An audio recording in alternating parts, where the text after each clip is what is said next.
and then we're going to start in 8 tonight. We may or may not get through. So, and then next week we're in chapter 9.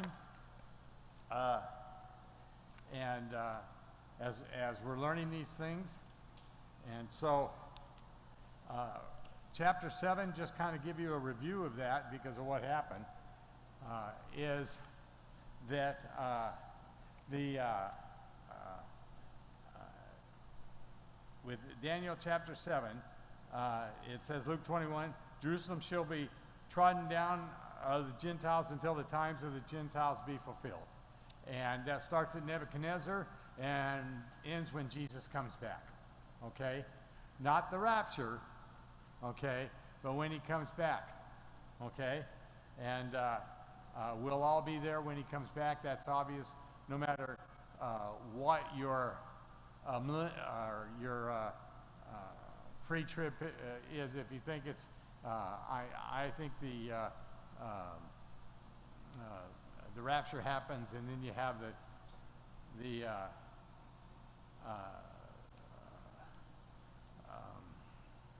7-year tribulation. And then I'm trying to. I was trying to think how to rag on you, but by the way, Jan's had the operation. He's back, you know, and it looks like Susan's back. Good to see you. How's your leg? Better? Okay. Well, that's good. So no, it's good to have you guys back in the study. And I will tell you the joke, because I know pastors always telling jokes about me up there, you know, and so I don't do that because that's wrong. But I did go, you know, with my background, all the stuff that's happened to me, and I can go on forever and tell too many stories. And all the junk that's happened, and I tell people, you know, as you get older, you say things like, well, you know, I used to be a man, and people go, oh yeah, we're sorry, you know, you get old, we're sorry, you know. But when pastor tells people I used to be a man, they say congratulations. I don't know how that goes at this society. But I'm going to tell that next time I preach it, by the way. Anyway, going back, the times of the Gentiles, okay? And if you look at the next slide, you have just kind of a clue what things happen. And you had Babylonian captivity, chapter 1. Chapter 2 was 602 BC, Nebuchadnezzar's dream. And then you had the image and the pride. We're not sure really on those. We think they happen right there. And then you have chapter 7 comes really after chapter 4, which is the visions of the 4 beasts, 556. The ram and the he-goat vision, 554. Babylon falls to the Medes and Persians, 539. Then you have chapter 6, the lions. We're guessing 536. I would, if I had to do that now in some of the research, I'd probably change that to 539. But that's the way it goes. And then the vision of the 70 weeks is after that. And then you have the closing visions. But 7 and 8 are actually earlier, and we're going to read about that tonight and what they do. And then I threw in a picture of the 4 beasts in chapter 7. And then I went to this slide here, the next one, Patty. This slide here, and we're going to get into this slide, but right now I just want you to see how we're coming down and how in chapter 7 we discussed that as you go down to chapter 2, he gives us this. These things come down in chapter 7 and they all represent the same things. Then in chapter 8 that we're going to go to tonight, he's going to deal with the ram and the goat. So as God goes each time, as he goes on in the visions that he gets more specific. And so this time you have that, and then we're going to go to these 4 horns, and there, and mainly tonight we're going to see some of this, but mainly is these things right here in chapter 8. Now you had the beast 1, which was like a lion in chapter 7, and then you had the bear, the second one, the leopard, and beast with iron teeth, and then 10 horns and Son of Man. Now this 10 horns, this is something that Becky and I were talking about, and she gives the most, we'll call it historical view for us. And that is that these 10 horns come from the old Roman Empire. And if any of you ever studied this or listened to Hal Lindsey or anybody that's the view you're going to get. I do not take that view. I take the view that it could be, but that it could be just the regular world. And it comes from that style or that thinking. And the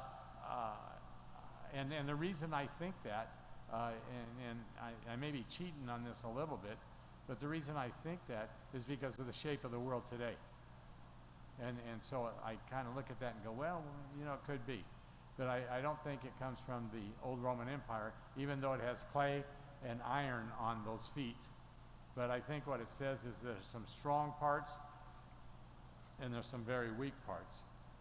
But they make up this 10, we'll call it 10-state confederation that's going to control the world. And what happens is that at the end, as this 10-state confederation right here, which eventually will become the Antichrist kingdom, eventually Jesus comes back, the rock hits it, and all go. But there's some things to learn from there, and that is that God is interested in a theocracy, not a democracy. So we're all hot on democracy, and especially now with communism and socialism and all that stuff that comes up. And what God is interested in is a theocracy. However, he's not interested in a theocracy now. He really, whatever happens, happens. You can have a king, you can have everything, anything.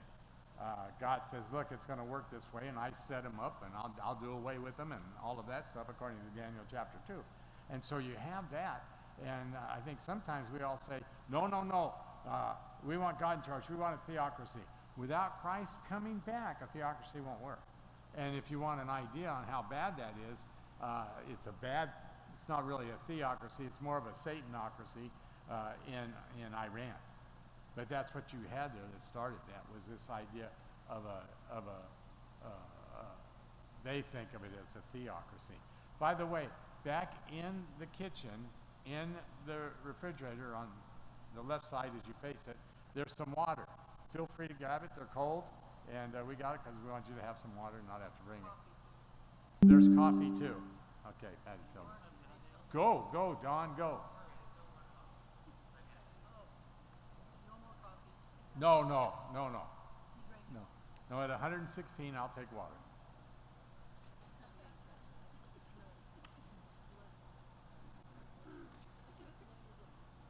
So, Patty, you can go through Beast 1, Beast 2, Beast 3, Beast 4, that I just went through that there. Yes, Becky. Yes. I was thinking about the Islamic movement and how that's just massive over the entire world right now. Is that maybe one of those? Becky's question is one of looking at today.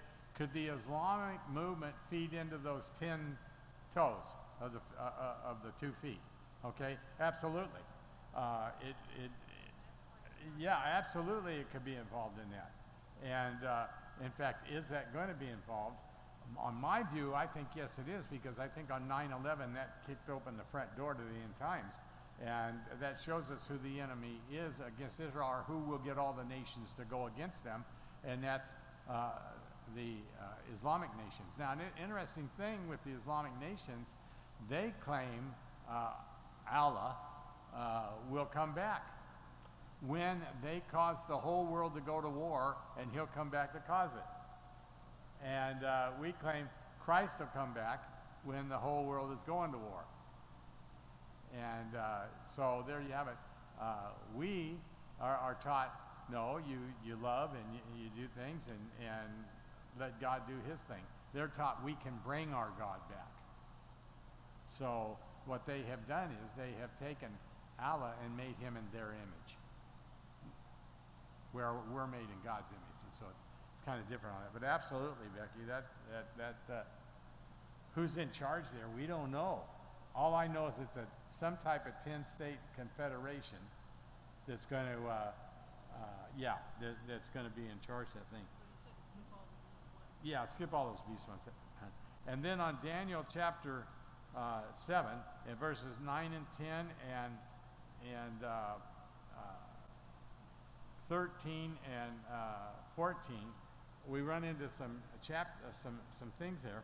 And what it does in starting chapter 7, it gives us a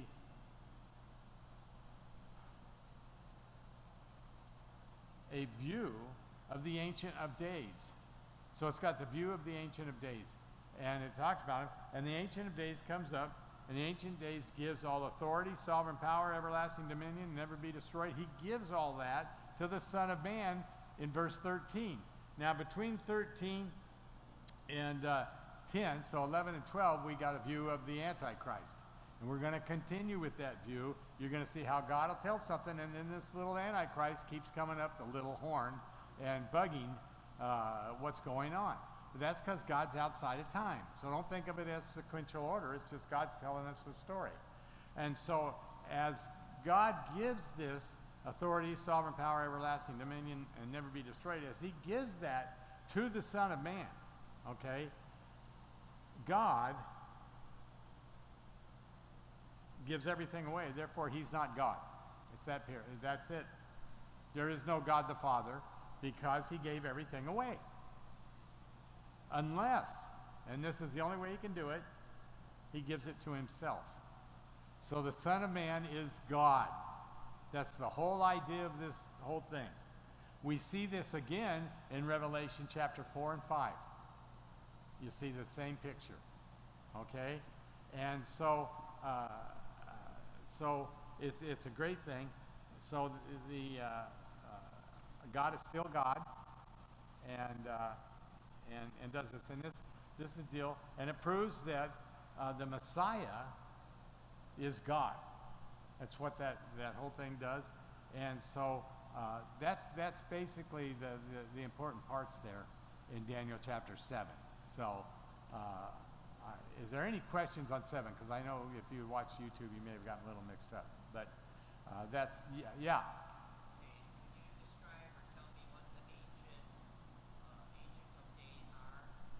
It is God the Father, called the Ancient of Days.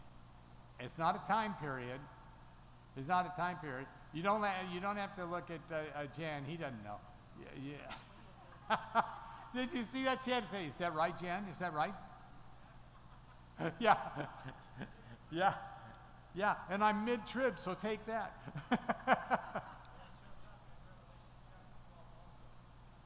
Oh, it's going to show up big time there. Yeah. Yeah.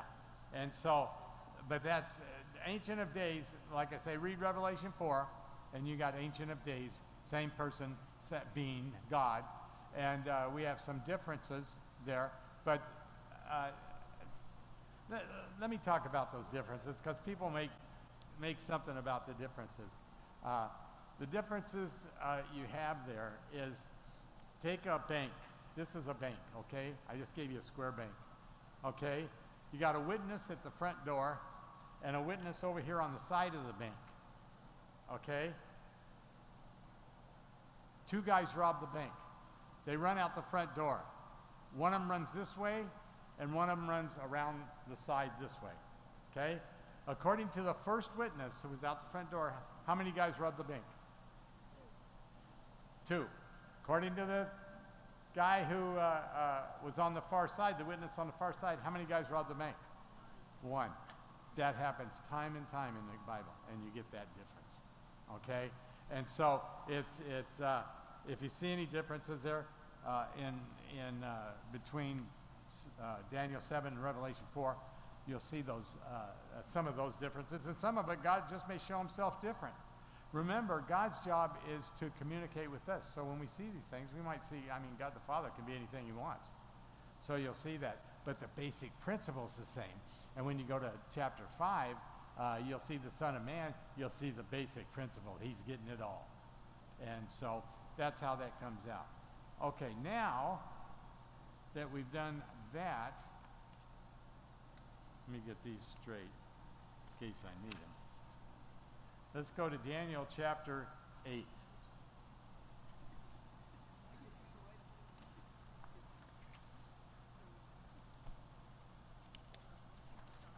Well, my thing just fell. Let me get it.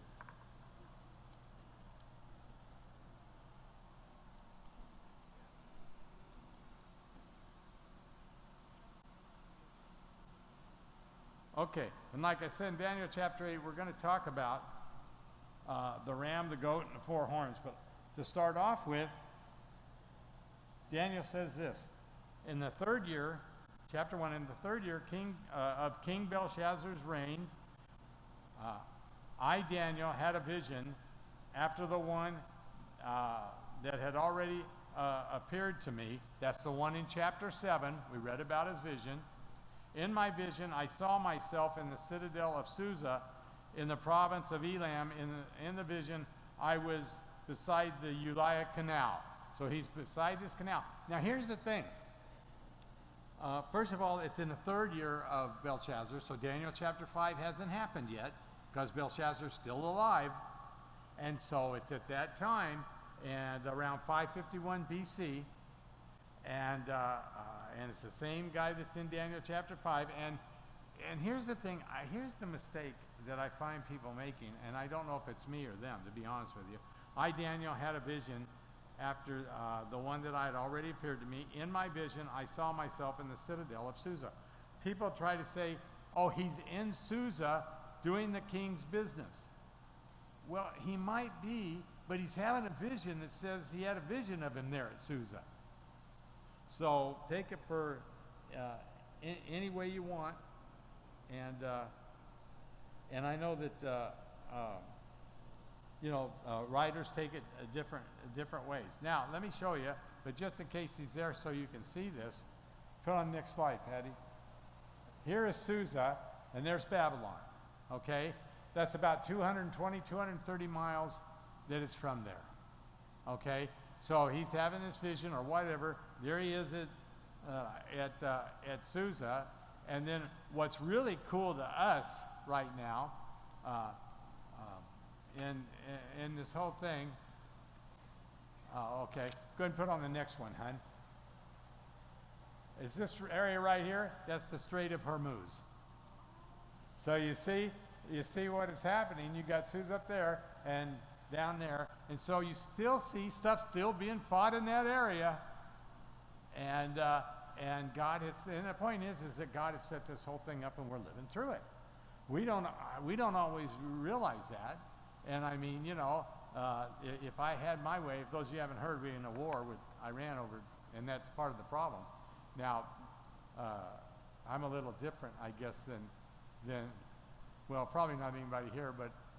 I vote we blow them all up, but that's me. The president didn't call me on it yet, but when he does, I'm ready.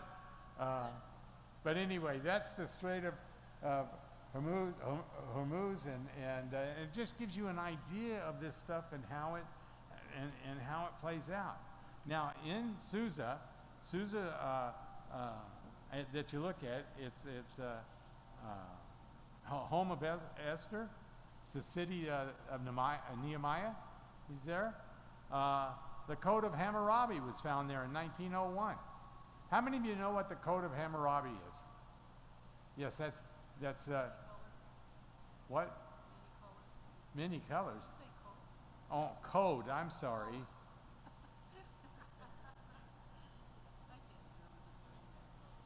That was by this lady sitting here in front that I don't know. It's the Code of Hammurabi, and there was a guy named Hammurabi who wrote this Code of Hammurabi, and it was found in 1901. It's a legal textbook, and it goes down this whole thing, and all it is a legal text. And he says, how you do things, how to get a divorce is in it, and all kinds of stuff like that. So it's just kind of one of those interesting things. Okay, now we get started. Daniel 8:3. I looked up, and there before me was a ram with two horns, standing beside the canal, and the horns were long. One of the horns was longer than the other, but grew up later. I watched the ram as he charged towards the west and the north and the south. No animal could stand against him, and none could rescue from his power. He did as he pleased and became great. Now, the two horns are unequal. One horn is longer than the other, and so they did not arise simultaneously, but the one that came up later grew taller. It's the newer horn. And of course, we know this, we're going to get in because he's actually going to tell us this, but I'll tell you now, that's the Medes and the Persian, and the long horn is the Persian Empire. Okay? So he comes up, and this is after Nebuchadnezzar, the Babylonian Empire. The next one you have is the Medes and the Persian. And there are two, you got two arms, and there's two. And one was stronger than the other. The Persians were stronger. And nobody could fight it. Now, in verse 5, I was thinking about this. Suddenly a goat with prominent horn between his eyes came from the west, crossing the whole earth without touching the ground. Okay? What does that tell us? Well, that tells us that the two-horn thing is going to be taken over by the one-horn goat, and the goat isn't even going to touch the ground. So it's moving fast. That represents speed. Okay? He came towards the two-horned ram I had seen standing beside the canal and charged him in a great rage. I saw him attack the ram furiously, striking the ram and shattering his two horns. The ram was powerless to stand against him. The goat knocked him to the ground and trampled him, and none could rescue the ram from his power. So obviously that next one that we have coming up is Alexander the Great. He came quick, he came fast, and he destroyed the Medes and the Persians. Okay, and the goat itself, of course, being Alexander, let me see if I can get this right. You might have to help me here. I'm trying to remember some.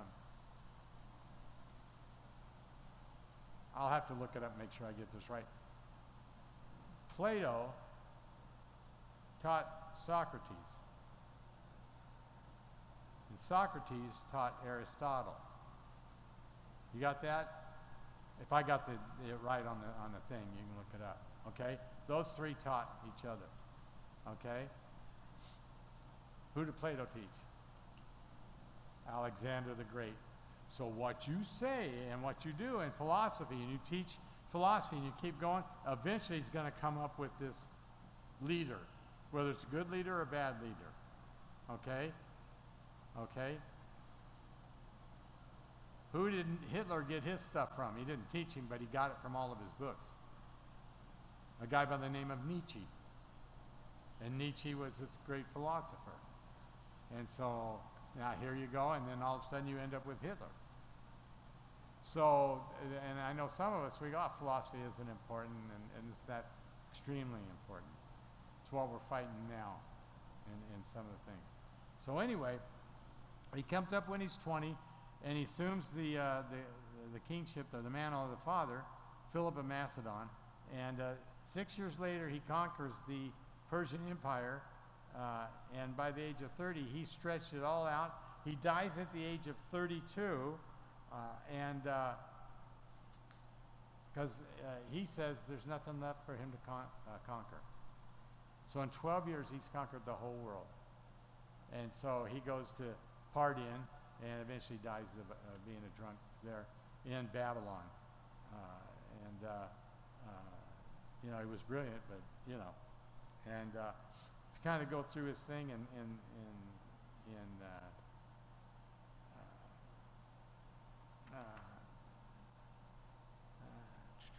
I'm not going to go through that. That's cornball.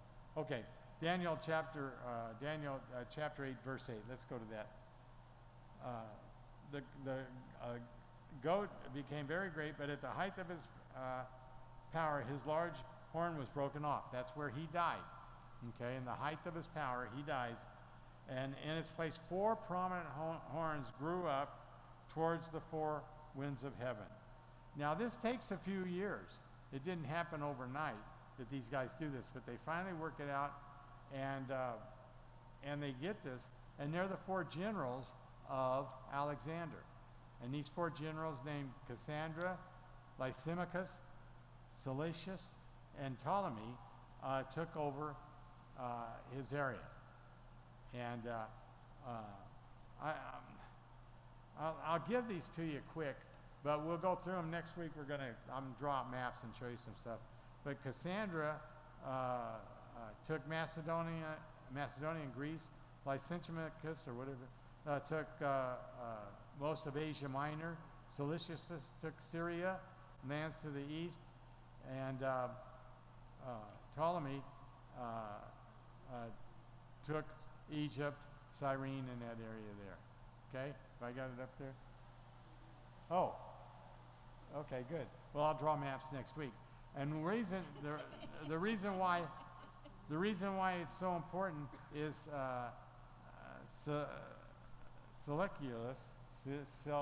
Seleucus. I don't know how you pronounce it. I'll tell you now, but I'll draw it for you next week. Syria lands to the east. Okay, take Israel, take Jerusalem, and let's draw quadrants. You got straight line down, straight line across. You got a quadrant over here, okay? And what I show you next week is what we know about the Antichrist. He comes from that quadrant. Yeah, comes from the Seleucus quadrant. And we can look at the scriptures and see that, so that, and I think I brought this up last week, but on Tim LaHaye's book,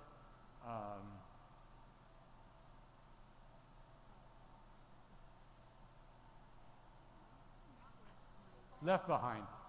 Okay, on Tim LaHaye's book, Left Behind, he agrees, and that's why they had him come from Romania. They're Antichrist. So we'll see that and see what we can do. That's in Tim LaHaye's book. That's not in Dale's book. In Dale's book, he's going to come from a quadrant. That's about as best as we can do.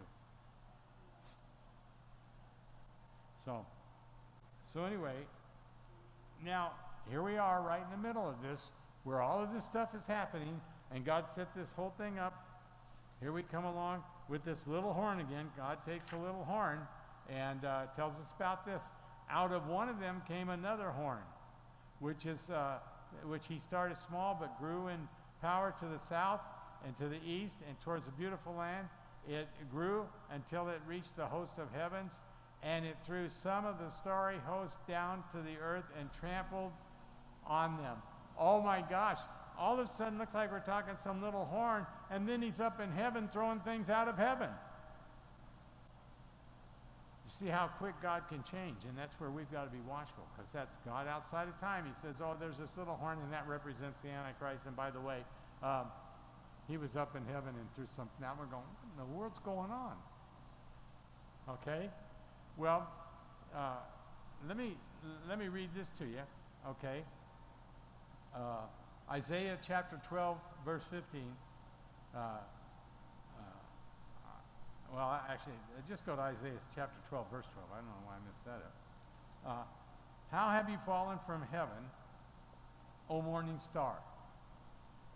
Now, he's actually talking about the king of Babylon. And then all of a sudden, God changes.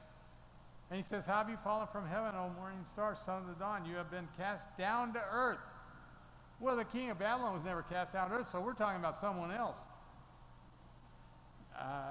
You who once laid low the nations, you have said in your heart, I will ascend to heaven. I will raise my throne above the stars of God. I will sit enthroned on the mount of assemblies and on the utmost heights of the sacred mountains. I will ascend above the tops of the clouds. I will make myself like the Most High. That you'll be brought down to the grave, to the depths of the pit.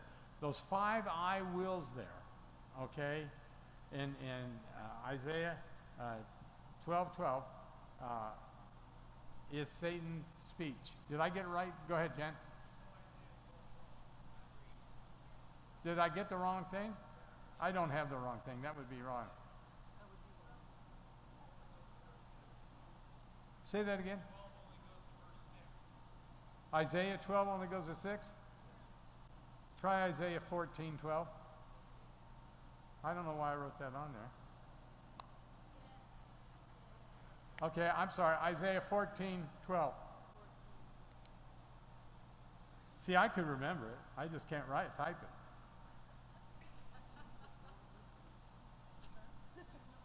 Okay, Isaiah 14:12. What in the world was I doing, Patty? I'm sorry, that was Patty's fault. You weren't there. What do you want? Anyway, those five I wills there are known as the great five I wills, and they're Satan's speech in heaven.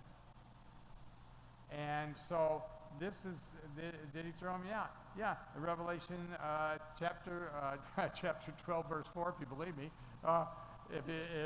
There, a third of the angels, a third of the stars were tossed out. A third of the angels were tossed out. And if you read verse 10, it grew until it reached the host of heaven, and it threw some of the starry host down down to earth and trampled them. So they were thrown out, and we have that. You want to read more on this? Ezekiel 28. Ezekiel 28 has more on Satan himself.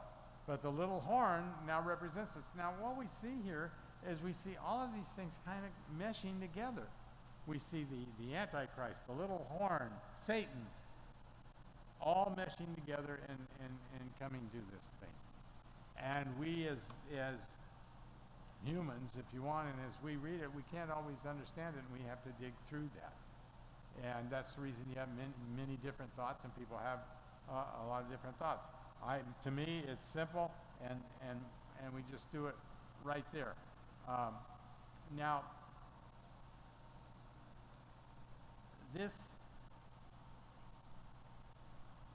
let's go to Revelation 13 right quick. I want to talk about a type of Antichrist. Now this is the actual Antichrist. He shall cause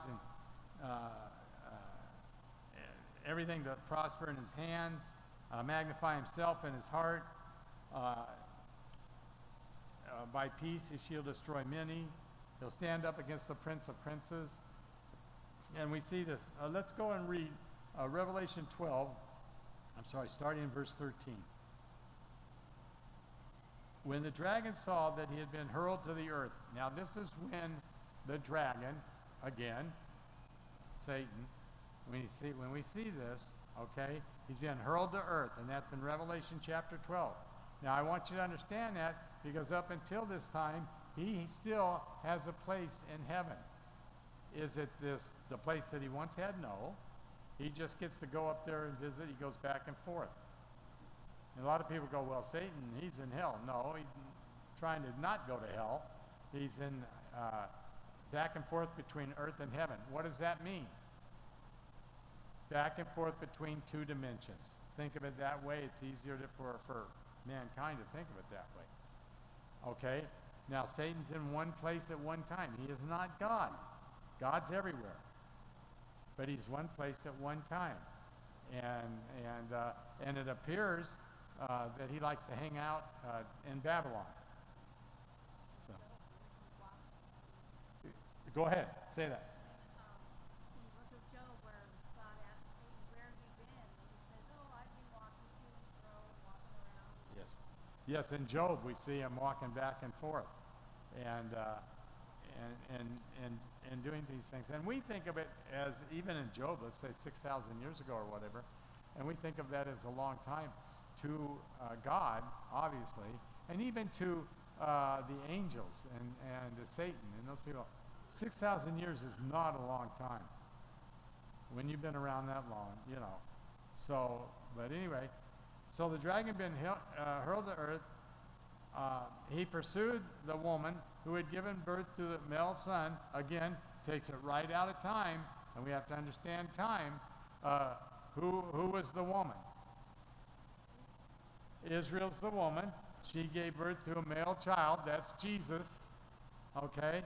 The woman was given the two wings of a great eagle. Now, some people say the great eagle's America. That's corny.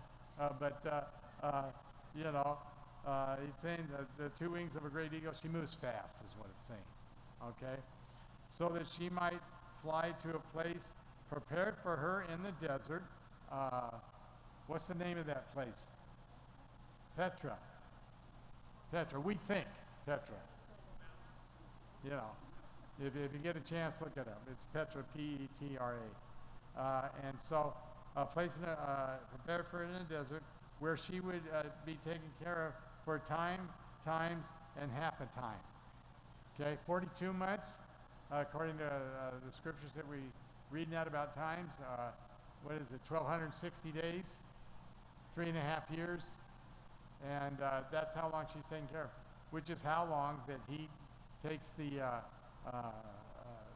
temple and takes the sacrifice away from the temple, okay? And out of the serpent's reach, then from his mouth the serpent spewed water like a river to overtake the woman and sweep her away in a torrent. But the earth helped the woman by opening its mouth and swallowing the river that the dragon had spewed out of his mouth. And and we can go on and on and on and on in this. Here's the issue. Have we seen something like this before? And this is something that we have to learn within the scriptures, okay? And probably the best one we can learn it to here is a guy by the name of Antiochus Epiphanes. Antiochus Epiphanes had control of that area from 175 BC to 164 BC. Now, and what he did, he succeeded the throne. We're going to read about him in Daniel chapter 11. But he succeeds the throne, he takes it. He comes to power in 175. He invades Egypt and defeated Ptolemy. He recalled from Egypt, is recalled from Egypt by Rome. And this is, now it gets interesting. Rome is starting to play now. Rome's starting to get strong. And so they tell him, no, we don't want you running around doing this. And so it makes him mad, and his in-between place is Jerusalem, okay? So in Jerusalem, according to verses that we're going to read, he will receive great power. Verse 24, he will rise to power by promising false security. He will be intelligent and persuasive. He'll be controlled by another, Satan. He will be an adversary of Israel.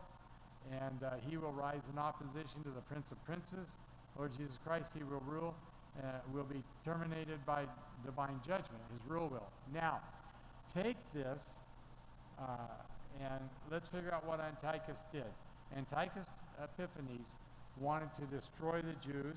He wanted to rule over them.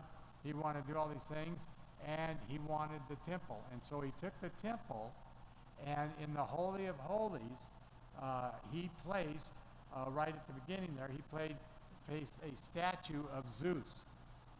And then he went inside to the Holy of Holies, and on the Holy of Holies there, he sacrificed a pig. And so that made a lot of people mad. What this caused is what you know if you ever read about them, is called the Maccabean Wars. And the Maccabean Wars were at this time, you got First Maccabean, Second Maccabean. It's in the Catholic Bible, not ours. But you've got these wars that did this. There are types of Antichrist. What are you pointing at? Oh, what you have is these types of Antichrist. Okay, you got type of Christ too. Give me one type of Christ. No, Dale Sharp won't do. Who? Joseph could be a type of Christ. Moses, probably the biggest one. Moses is the biggest one. Boaz is a type of Christ. And so we do see some types of Christ. Well, Antichrist, we do. We could see that. Some people have thought Nebuchadnezzar. I don't know if I would go that far. But certainly Antiochus Epiphanes, named throughout the Bible, by the way, and did that desecration in 167 BC. So anyway, So we see these types of Antichrist. Nero was one. Domitian, another Roman emperor. Napoleon, some people thought Napoleon was. And here's the biggest one in our day that would be an Antichrist, a type of Antichrist, is Adolf Hitler. You know, and we can look back through history and see that, and we see that these things happen. Some people put Joseph Stalin in that area too, and I would. Stalin, I would, yes, I would put him in that area. When I was in Russia, one time I stood on a grave of 30,000 people where they had killed them. So certainly that, whether or not they were Jews, I don't know. But he was against the Jews, and so you saw it. So we see this happening even in our day, and that's the big thing. I think sometimes we don't want to get involved, and we don't want to see this. We go, well, that happened back in Bible days. That. It's not the same, guys. It's happening today, and so I think we have to look at that. Okay. Now let's go to verse 11. It set up itself to be as great as the prince of the host. It took away the daily sacrifice from him, the same thing that Antiochus Epiphanes did. And the place of his sanctuary was brought low because of rebellion. The host of the saints, the daily sacrifice was given over to it. And the little horn prospered in everything it did. And truth was thrown to the ground. I think that's kind of an interesting statement there. Truth is thrown to the ground. Because if we've ever seen a period in our lives where truth is being thrown to the ground, it's today. And so, and this is interesting. Then I heard a holy one speaking, and another holy one said to him, how long will it take for the vision to be fulfilled? The vision concerning the daily sacrifice and rebellion that causes desolation, and the surrender of the sanctuary of the host that will be trampled underfoot. He said to me, 2,300 evenings and mornings of the sacrifice, then the sanctuary will be reconsecrated. Now, let's zero in on the 2,300 days. Okay, the 2,300 days, that has to do with Antiochus Epiphanes, but it's interesting because that's only 1,150 days. Remember the 42 months to 1,260 days? This doesn't match that, okay? So what you do, if you take the start date of 167 BC when he started this, specifically the 15th of Kislev, they got the date, and the end date of the Maccabean revolt, which is 25th of Kislev, don't worry about those dates, in 164, on a standard solar calendar, 3 years is 1,095 days. However, because the ancient Hebrew calendar used lunar months with interspacing leap months called Adar 2, okay, and you have to know all these, don't worry about it, okay, you have to know all these, but the scholars calculate that the period of the exact desecration was 1,150 days that he did that. And if you take all that and you put it together, number of places in Revelation where it may be done, it's 1,260 days. That doesn't have anything to do with that. It only has to do with Antiochus Epiphanes. It's just a change there. Okay? Any questions on that? Because that'd be difficult. Just think of 1,150 days as Antiochus Epiphanes. That they cut off the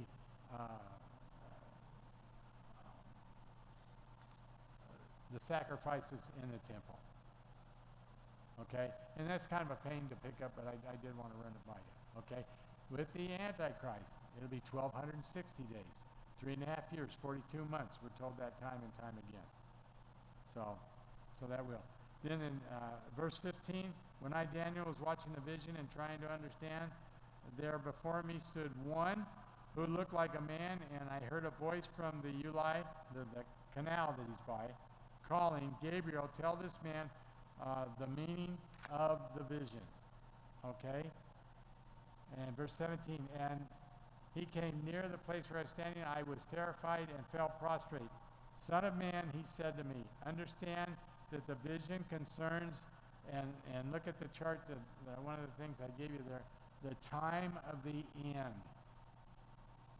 He's not talking about anything else but the time of the end. While he was speaking to me, I was deep asleep, faced the ground. Then he touched me and raised me to my feet. And it's interesting when he keeps saying, I, not Daniel. Go back to 17. As he came near the place where I was standing, not where he came near the place where Daniel was standing. I was terrified, not Daniel was terrified. He continues through this, guys, and it shows that Daniel's the writer, not someone else. And that gives us that's going to become important later on. Daniel was written in 536 to 530 BC, not 163 BC, which some authors will give you. And they do this because we're going to get into some things that shows that he is so perfect. The book of Daniel is so perfect that they say, no, it cannot be written ahead of time. Okay, let's go on. Yes.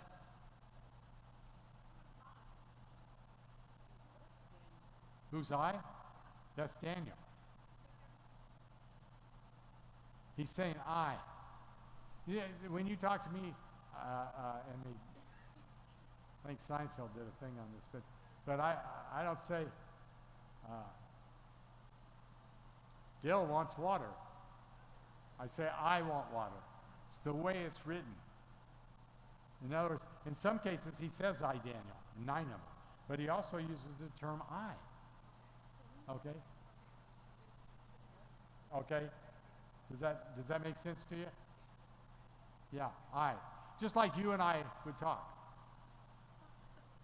And so, go ahead, Becky. Who's the I in verse 16? I heard a man's voice. I. Who called and said, Go back to verse 15. Go back to verse 15 because he does it there. While I, Daniel, okay, and then if you go to 16, when I heard a man's voice, I. who's talking to Gabriel? Okay, now you've got a question. Okay, so he's got a question, and that's in verse 16. Who is the man calling to Gabriel? Okay, well, it comes from the Ulia Canal. Okay, now he sees one standing there that looked like a man. We have no idea who that is. And then he hears a voice come from the canal. You can take your choice. Could be the same thing, could be two separate things. I take it as two separate things. What's that? So we don't know who this man is that's talking. No, we don't know who the man in the water is. And we don't know who the man standing there is. But we know the man in the water tells Gabriel, hey, tell him what's going on. I would say the man in the water is Jesus. But, you know, you can take anything you want. Who the man standing there is, could be Gabriel, and he's referring to Gabriel, and then the water calls out, Gabriel, tell the man. And that was the man standing there. We know he had several instances with Gabriel. So, yeah, trying to figure out who's who in the zoo here. Okay? And go to verse 19. He said, I am going to tell you, okay, there's that man telling him, Gabriel, tell him, I'm going to tell you what will happen in later in the time of wrath. Okay, now we have to just figure out what's the time of wrath. And you're going to go all over the place on this one. I think the time of wrath is the day of the Lord. Okay? And so this is what's going to happen. And then he goes on because the vision concerns the appointed time of the end. I think this is right at the end when Jesus comes back. Yes. Yes. What, hon? That's the day of the Lord. Yes. Yes, I believe it. There's some people that'll take the day of the Lord and make it something else and try to do something else. That's fine, you can. But I say no, the day of the Lord, that's when Jesus comes back and we're with him from heaven. And go ahead, Jada.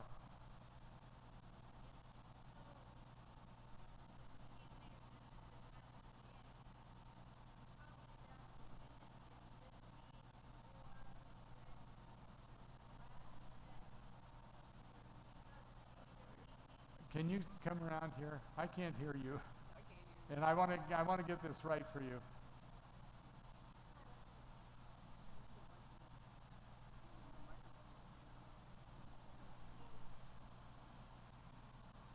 Okay, what's your question? He's trying to understand the vision. Right. And he was just talking about this, where it ends with the 2,300 evenings. Right. And you said that that only referred to Antiochus Epiphanes. Yeah. Okay. Yeah, that seems to be a But then- special thing only for him. But then it's just saying it's for the time of the end. Right. That's what I don't understand. Separate yourself from the two. Okay, in other words, he stopped there, and now we're going to the time of the end. And the key is the time of wrath. That's where I separate the two and go, nope, God's doing it to me again. He's outside of time. And so I'm trying to pay attention to what God hears there. That's a good point, but it's not it's not those 2300 days. I don't think. I think it's the time of the end. And he says the two-horned ram that you saw represent the kings of Media and Persia. The shaggy goat is the king of Greece. Now he says that. Now watch this, because this is the problem we have. King of Greece. Now those who say it was written in 163 BC say, because the king of Greece was written in there. But it kicks God out of the picture. And that's what I object to in my hermeneutics, because I have to have God come into the picture and say that. Now, that it could be God put it in there, Greece, okay? Could be that it was written in 163 and I'm wrong. It could be that some scribe added it. And all three of those are possibilities. I take, because of everything else in there, 9 times he says, I, Daniel, and all the I's in there and does all that. From all those things written, I go, no, it was written between 536 and 530 BC. And I think I have a strong point on that. But there are other points. And so, take your best shot at it. Okay? And in Daniel 8:22, the 4 horns that replace the one that was broken off represent 4 kingdoms that will emerge from his nation, but will not have the same power. And that's when we get in those 4 generals. We're going to hit up some next week. And then in the latter part of their reign, when rebels have become completely wicked, a stern-faced king, a matter of intrigue will arise. He will become very strong, but not of his own power. Okay? Again, we're splitting away now, and we're going to the Antichrist. Okay? Now, I gave you a handout.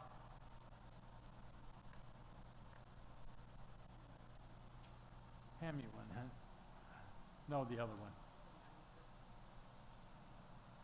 I gave you a handout like this, and you're going to look at this and you see the yellow marks, and I have to tell you those yellow marks are brilliant. I made a mistake and left them in there. I didn't mean to. But I wasn't going to change the whole printing, so don't worry about the yellow marks. Okay, now, last week you got one that said the names of the Antichrist. 33 and 13. 33 in the Old Testament, 13 in the New Testament. This week you have allusions to the Antichrist. 33 in the Old Testament and 13 in the New Testament. Okay?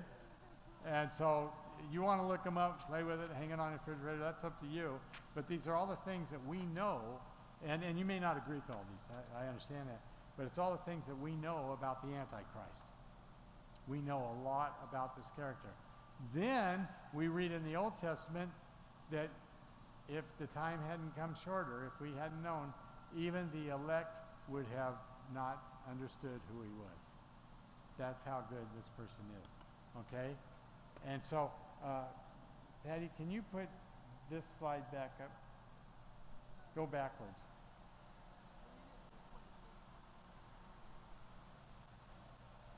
Oh, yes, let me do that. I got to do 26. I'm sorry. Thank you, hon.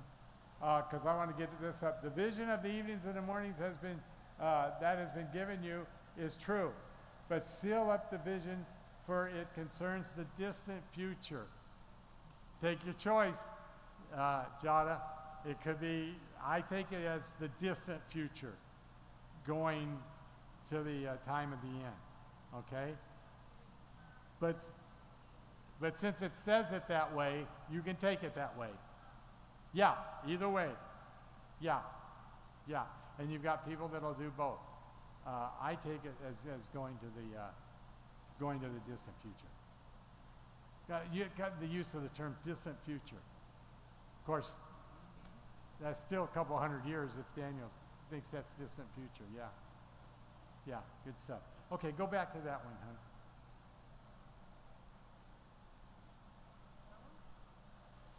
Yes.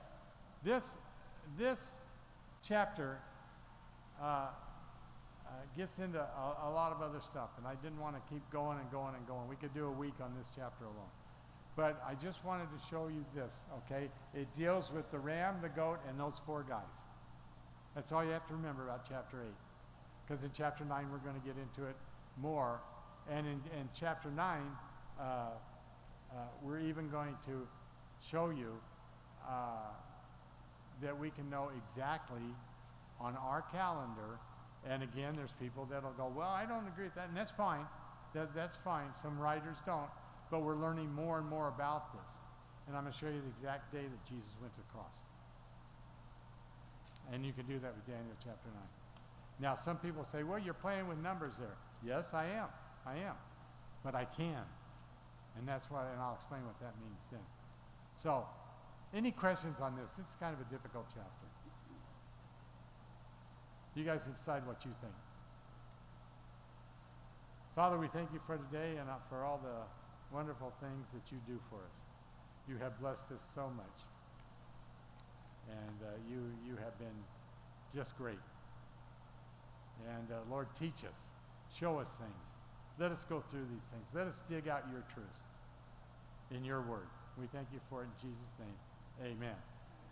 Please pray for me as I'm teaching a Sunday school class starting this week at the other church called the Book of Ruth. I'm going to teach